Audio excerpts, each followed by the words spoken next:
کیا آپ نے پہلے کبھی ایسا سنا ہے کہ کسی آرمی کی ٹریننگ ایسے کی گئی ہو کہ دسمبر کی سخت سردی ہو اور ہر سپاہی بالکل ننگا ہو، صرف اس نے ایک کمر جمع پہنا ہوا ہو جس کی لمبائی صرف گھٹنوں تک ہو، وہ ٹریننگ بھی ایک ایسی جھیل میں کی جائے جس پر برف کی ایک پوری تہ جمی ہوئی ہو؟ ایسی کون سی آرمی تھی جس کی اتنی سخت ٹریننگ ہوئی تھی اور کیوں ہوئی تھی؟ السلام علیکم ناظرین گرامی، امید ہے کہ آپ خیریت سے ہوں گے۔ ناظرین گرامی، آج کی ویڈیو میں سلطان صلاح الدین ایوبی کی فوج کے بارے میں ایک انتہائی دلچسپ معلومات آپ کو بتانے جا رہا ہوں جو شاید ہی آپ نے کبھی پہلے سنی ہو۔ سلطان صلاح الدین ایوبی کی آرمی کے بارے میں آپ نے بہت کچھ سنا ہوگا کہ کافی اچھی ٹریننگ ہوتی تھی ان کی اور ایک بیسٹ ملٹری تھی اس وقت کی، لیکن آج آپ کو اس ملٹری کا ایک اندر کا راز بتانے جا رہا ہوں کہ وہ ملٹری اتنی زیادہ بیسٹ کیوں تھی۔ بات وہاں سے آپ کو بتانا شروع کرتا ہوں جب دمشق کی فوج کا سالار جواد توفیق سلطان صلاح الدین ایوبی کے پاس آیا تھا۔ سلطان صلاح الدین ایوبی نے جواد سے کہا کہ توفیق جواد، میں ابھی تک نہیں جان سکا کہ تمہاری فوج سردیوں میں لڑ سکے گی یا نہیں۔ جواب دینے سے پہلے یہ سوچ لو کہ میں رات کو چھاپا ماروں کو ایسی جگہوں پر چھاپے مارنے کے لیے بھیجوں گا جہاں انہیں دریا میں سے گزر کر جانا پڑے گا، بارش بھی ہوگی اور برف بھی ہو سکتی ہے۔ جواد توفیق کہتا ہے کہ میں آپ کو یہ یقین دلا سکتا ہوں کہ میری فوج میں جذبہ ہے، اس کا ثبوت یہ ہے کہ یہ فوج میرے ساتھ ہے، الصالح کے ساتھ بھاگ نہیں گئی۔ تو یہاں پہ آپ کو بتا دوں کہ جو الصالح تھا وہ نور الدین زنگی کا بیٹا تھا۔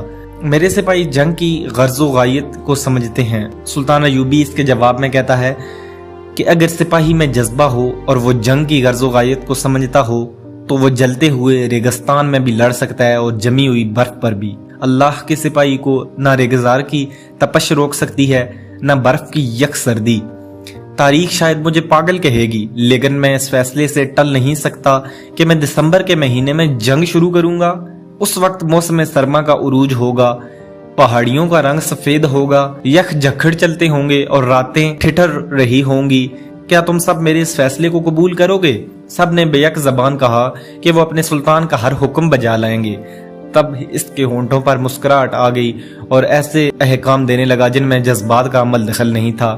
اس نے کہا کہ آج ہی رات سے تمام فوج اس حالت میں جنگی مشقیں کرے گی کہ ہر ایک فرد سالار سے سپاہی تک کپڑوں کے بغیر ہوگا، صرف کمر جمع پہنا جائے گا جس کی لمبائی گھٹنوں تک ہوگی، باقی جسم ننگا ہوگا۔ عشاء کی نماز کے فوراً بعد تمام فوج کپڑے اتار کر باہر نکل جایا کرے گی۔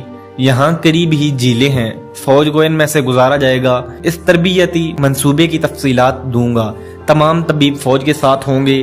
ابتدا میں سپاہی ٹھنڈے بیمار پڑ جائیں گے، طبیب فوراً اس جگہ انہیں گرم کپڑوں میں لپیٹ کر اور آگ کے قریب لٹا کر علاج کریں گے۔ مجھے امید ہے کہ بیماروں کی تعداد زیادہ نہیں ہوگی۔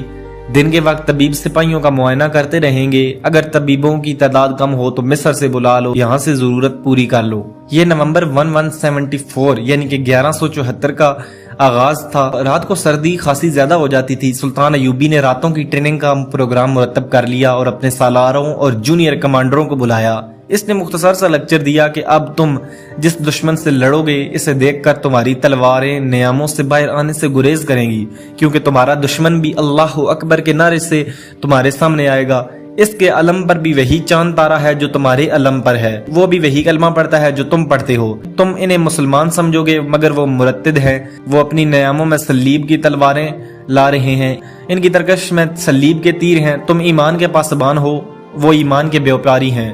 خود ساختہ سلطان الصالح بیت المال کا سونا اور خزانہ اپنے ساتھ لے گیا اور اس نے قوم کی یہ دولت تریپولی کے صلیبی حکمران کو اس مقصد کے لیے دے دی ہے کہ وہ اسے جنگی مدد دے کر تمہیں شکست دے۔ یہ شکست تمہاری نہیں، اسلام کی شکست ہوگی۔ یہ خزانہ قوم کا ہے، قوم کی دی ہوئی زکوٰۃ کا ہے۔ یہ خزانہ شراب اور عیاشی میں بہہ رہا ہے اور اسی خزانے سے کفار کے ساتھ دوستانے گانٹھے جا رہے ہیں۔ کیا تم قومی خزانے کے چور کو اپنا سلطان تسلیم کرو گے؟ اس کے جواب میں نہیں کے ساتھ کچھ لعنت کی آوازیں بھی سنائی دی۔